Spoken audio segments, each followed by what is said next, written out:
அடுத்ததாக அதாவது இந்த சாப்பாடு விஷயங்கள்ல அகீகா சாப்பாடு நம்ம என்ன செய்யறோம்? ஒன்று கொடுக்கிறோம். இது ரசூலுல்லாஹ் காலத்துல கொடுத்ததாகவோ சஹாபாக்கள் அப்படி கொடுத்ததாகவோ எந்த செய்தியுமே இல்லை. ஆனா நாங்கள் அதை தடை செய்வதும் இல்லை. அதை அகீகா சாப்பாடு கொடுக்கிற சாப்பாடை நாங்கள் தடை செய்வதில்லை. என்ன பேசிக்கல தடை செய்யறோம் இல்ல?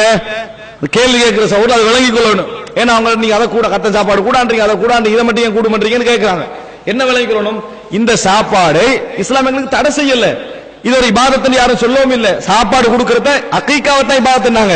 சாப்பாடு கொடுக்கிற பொது விருந்து, அது ஒரு நாள் வணக்க வழிபாடு கொடுக்காட்டி பாவம் யாரும் என்ன செய்யல சொல்லல. இது ஒரு சுண்ணத்தண்டி யாரும் என்ன செய்யல சொல்லவும் இல்லை. அகீகாவை சுண்ணத்தன்னு சொன்னோம் இல்லையா? இந்த விருந்தை யாரும் என்ன செய்யல திருமண விருந்து மாதிரி ஆக்கவும் இல்லை யாரும்.